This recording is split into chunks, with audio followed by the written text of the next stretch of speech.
आज हम पढ़ने जा रहे हैं चैप्टर नंबर 6 बीरबल की चतुरता। यानी इस चैप्टर में बीरबल की चतुराई के बारे में बताया गया है। तो हम ये कहानी पढ़ते हैं। बादशाह अकबर के नवरत्नों में बीरबल का महत्वपूर्ण स्थान था। यानी बादशाह अकबर जो थे उनके 9 रत्न थे, उसमें से बीरबल जो थे वो सबसे महत्वपूर्ण थे। अकबर बीरबल को बहुत पसंद करते थे क्योंकि वे बहुत चतुर थे और मुश्किल सवालों को भी चुटकियों में हल कर देते थे।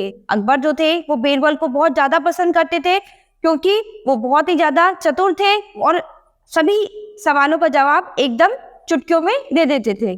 बीरबल की चतुरता के आगे बड़े बड़ों की चालाकी धरी रह जाती थी। यही कारण था कि दरबार में कुछ लोग उनसे जलते थे। वे हमेशा इस ताक में रहते थे कि बीरबल को कहीं फंसाने का मौका मिले, इसके लिए वे प्राय योजनाएं बनाते रहते थे। यानी बीरबल जो था उसके सामने चतुर से चतुर लोग भी अपने घुटने टेक देते थे और इसी कारण दरबारी में कुछ लोग जो थे उनसे बहुत ही जलते थे और वो हमेशा यही प्लानिंग बनाते रहते थे कि किस तरह से उसे फंसाया जाए। अकबर के दरबार में ख्वाजा सरा नामक एक दूसरे खास दरबारी थे। उन्हें अपनी विद्या और बुद्धि का एक बड़ा घमंड था, अभिमान था। तो अकबर के दरबार में एक ख्वाजा सरा नामक एक दूसरे दरबारी थे जिन्हें अपनी बुद्धि और विद्या का बहुत ही अभिमान था। लेकिन बादशाह की नजर में उनकी एक जगह नहीं थी जो बीरबल की थी, इसलिए वे बीरबल से जलते थे और उन्हें नीचा दिखाने का मौका खोजते रहते थे। लेकिन जो बादशाह थे वो केवल बीरबल को ही पसंद करते थे और ये बात देखकर वो जो थे दूसरे दरबारी जो थे वो उससे जलते थे और हमेशा बीरबल को नीचा दिखाने की कोशिश करते रहते थे। एक दिन ख्वाजा ने कुछ कठिन सवाल सोचे। उन्हें यकीन था कि उन सवालों को सुनकर बीरबल के होश उड़ जाएंगे और वे लाख कोशिश के बाद भी उनके संतोषजनक जवाब नहीं दे पाएंगे। तो एक दिन ख्वाजा ने कुछ कठिन सवाल सोचे। उन्हें यकीन था कि बीरबल उनका जवाब नहीं दे पाएंगे, उनके होश उड़ जाएंगे और वे लाख कोशिश के बाद भी उनको सही आंसर नहीं दे पाएंगे। फिर तो सब लोगों के सामने उनकी किरकिरी होगी। इसके बाद बादशाह को भी मानना पड़ेगा कि बीरबल उतना चतुर नहीं है जितना वे समझते हैं। तो उन्होंने सोचा कि जब वो सवाल के जवाब नहीं दे पाएंगे तो सबके सामने बीरबल की किरकिरी हो जाएगी और तब बादशाह को भी ये मानना पड़ेगा कि बीरबल इतने चतुर नहीं है जितना वो उन्हें समझते हैं। सुबह ही सुबह ख्वाजा साहब अचकन और पगड़ी पहनकर अकबर के पास गए और सिर झुकाकर बोले, हुजूर।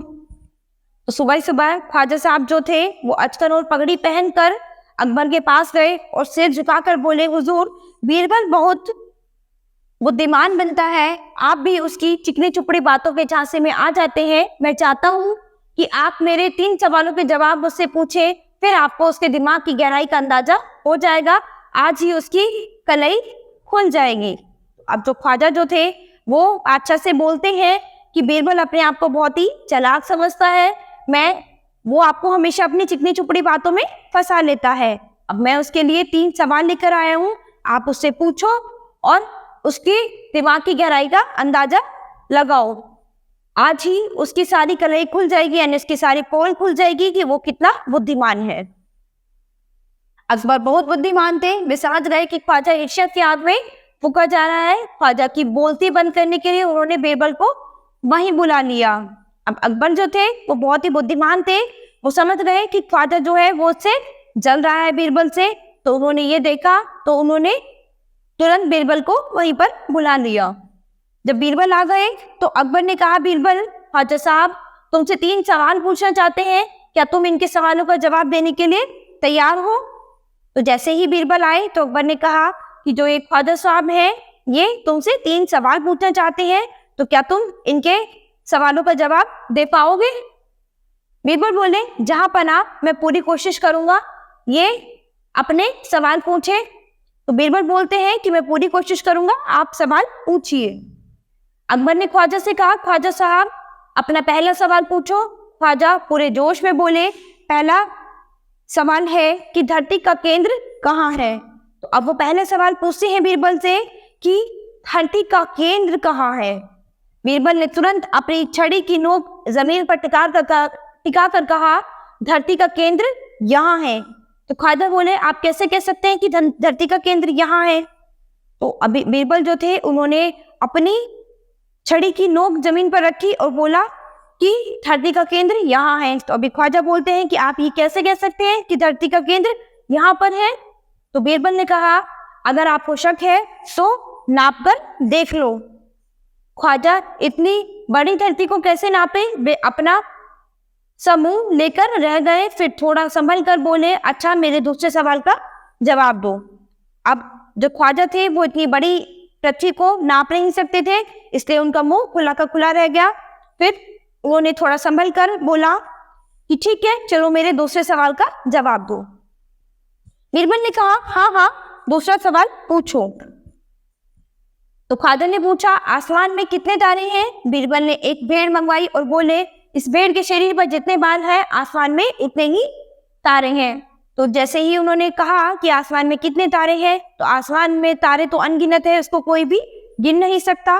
तो बीरबल ने क्या किया, एक भेड़ मंगवाई और बोला कि इस भेड़ के शरीर पर जितने भी बाल हैं आसमान में उतने ही तारे हैं।